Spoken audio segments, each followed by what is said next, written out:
conocida como el milagro brasileño. Tiempo más tarde, este modelo que tiene al Estado como motor principal de la economía comienza a mostrar fisuras. El déficit público se acrecienta y para combatirlo se recurre al crédito externo. Brasil ingresa en una espiral de endeudamiento continuo y rápidamente la deuda se hace impagable.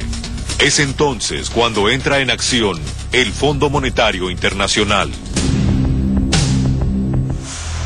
En 1982, México se había declarado en cesación de pagos. Lo siguieron la mayoría de los países latinoamericanos, Brasil entre ellos. Para resolver esta difícil situación, los bancos acreedores, preocupados, acudieron al Fondo Monetario.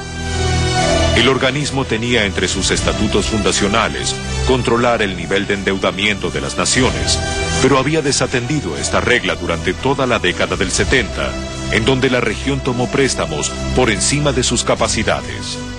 Ahora, ante el requerimiento de la banca, el fondo renegociaría las deudas de América Latina y comenzaría a intervenir en sus asuntos internos.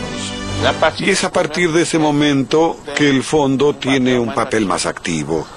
Porque fue el fondo quien asumió, digámoslo así, el control de todas esas negociaciones internacionales de parte de los acreedores, y el fondo pasó a exigir lo que llamaron ajuste estructural, que era todo un conjunto de políticas económicas que aseguraran el pago del servicio y de la deuda.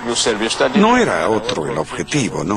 El Fondo Monetario Internacional negoció con Brasil una serie de medidas cuyo principal objetivo consistía en que la nación sudamericana pudiera retomar los pagos de su deuda.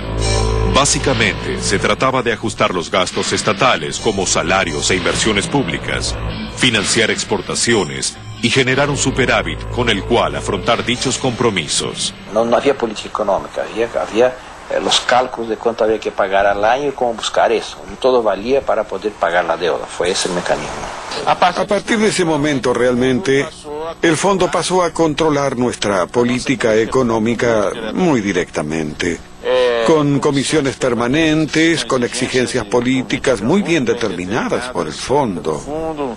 El ingreso del Fondo Monetario Internacional a la política de Brasil marcó para algunos el inicio de la subordinación del país a los intereses financieros internacionales. La nación retomó los pagos de su deuda. Otras posturas interpretan la injerencia del organismo internacional como un mecanismo para controlar los intentos independentistas de Brasil, que tanto habían preocupado a Estados Unidos. Ahí de hecho bajan las tensiones, porque Brasil pierde capacidad de hacer política propia y ahí ya son Estados Unidos ya no tiene que manejar mucho, deja que el fondo negocie, está por detrás del fondo, entonces ya pierde capacidad de autonomía Brasil. Entonces ahí ya es un periodo de declinio, de debilitamiento de la dictadura para alivio del gobierno norteamericano, que veía a los militares brasileños como con potencial de política autónoma respecto a Estados Unidos, que les causaba cierto temor. Ante la falta de libertades y perspectivas, la presión popular aumentó y el gobierno militar comenzó una progresiva transición hacia la democracia. En enero de 1985, Tancredo de Almeida Neves fue elegido presidente por un colegio electoral, convirtiéndose en el primer presidente electo tras 21 años de dictadura. Sin embargo, un problema de salud frustró su mandato y falleció al poco tiempo. Asumió el vicepresidente José Sarney, quien tiempo después lanzó el Plan Cruzado, un programa económico creado por economistas del Brasil sin la intervención del fondo. Hubo un momento de shock, que fue durante el Plan Cruzado, cuando hubo un intento de una política económica propia. Pero el Plan Cruzado duró 2 años y algo, y no logró mantenerse. Entonces, por ejemplo, en el inicio del gobierno Sarney, en 84, Brasil tenía una gran deuda, tenía una política, digamos, que no seguía la línea del Fondo Monetario Internacional, pero lo que se decía en el fondo, bueno, pero Brasil está pagando, entonces, como está pagando, no hay problema, nosotros no le vamos a dar recetas económicas porque está pagando.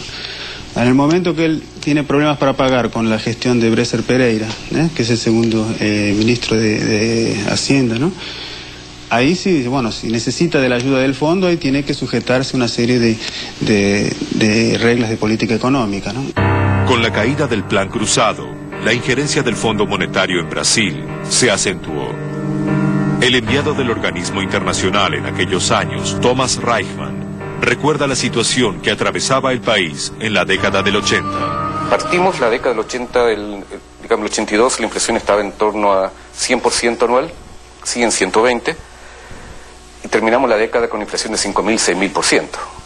Digamos, en el caso, el último mes, ya en enero, febrero del 90,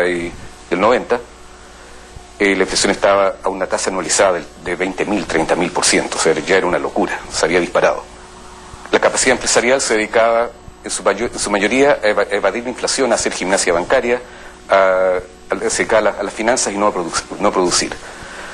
Era más fácil ganar plata con especulación financiera que produciendo bienes. Sin embargo, la intervención del Fondo Monetario Internacional no alcanzó para detener la crisis que se profundizaba día a día, y Brasil decidió suspender los pagos de su deuda.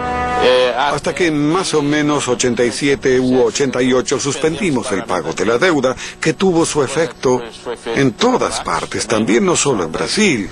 Y entramos así en un proceso de renegociación de la deuda muy largo.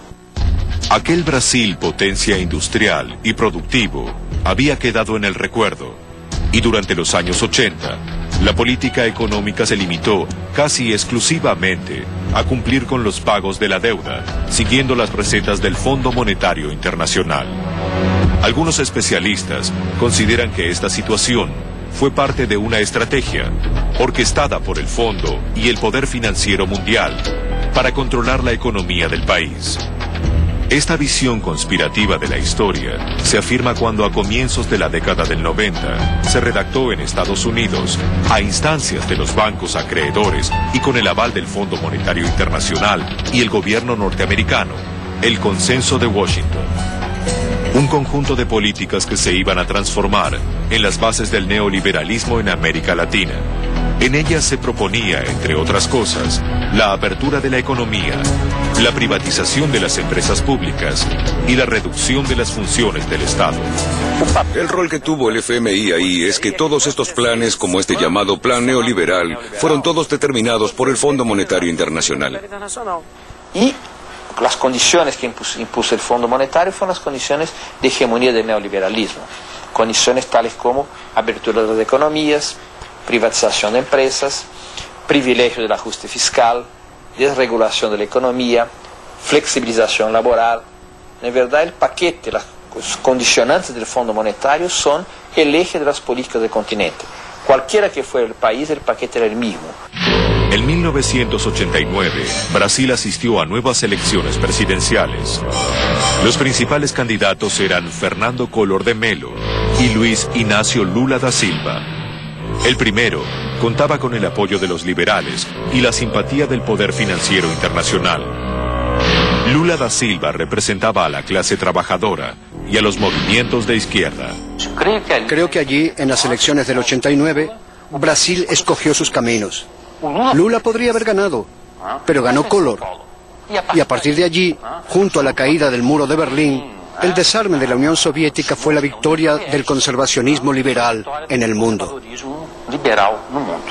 Tras la primera elección presidencial directa desde 1960, asumió el poder Fernando Collor de Mello.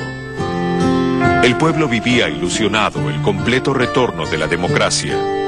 Sin embargo, una vez en el gobierno, el flamante mandatario tomó una sorpresiva medida, confiscando los ahorros de los ciudadanos, y la esperanza se transformó en desilusión.